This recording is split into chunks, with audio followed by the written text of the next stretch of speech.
how did you acquire these documents that were being released by WikiLeaks? We acquired them because WikiLeaks passed over to us the entire data set of 250,000 cables, which it had got hold of allegedly from a 22-year-old soldier.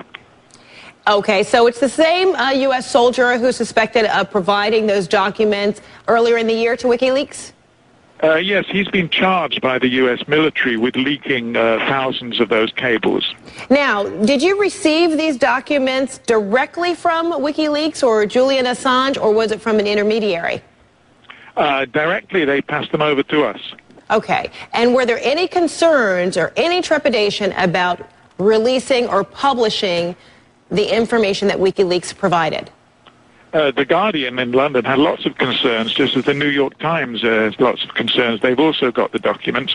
And we met those concerns by two things. First of all, we've removed the name of every single individual that we think might be vulnerable to reprisals as a result of publication.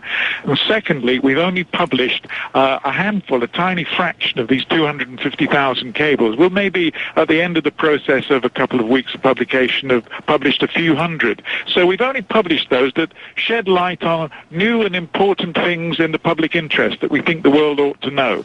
Okay, and among those things that you all chose to publish, I see that you reported on cables that included information about grave fears in Washington and London over the security of Pakistan's nuclear weapons program, alleged links between the Russian government and organized crime.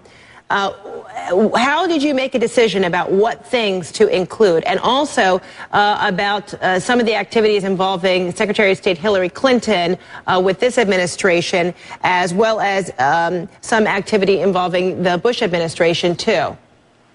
Well, one of the things a lot of people in the world are worried about is whether there's a risk of a nuclear exchange taking place in the near future.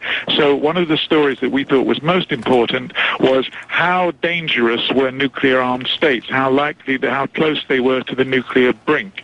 And the information about how close Pakistan is to that brink, likewise Iran, likewise North Korea, these are some of the things that we focused on. And so I understand, David, as you mentioned, that the Guardian didn't publish everything. You were very judicious about the things that you felt were pertinent or that should be published.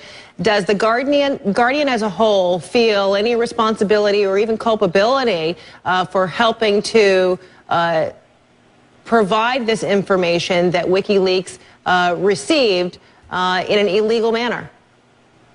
Well, we didn't do anything illegal. We didn't leak this stuff. We didn't receive this stuff. We didn't incite anybody to leak this stuff. But this was other people who decided to do this. The soldier is charged with leaking it. He had a view about, he didn't like the things that were going on, apparently. WikiLeaks, they've got an ideology of their own that all information ought to be made public. We're a news organization.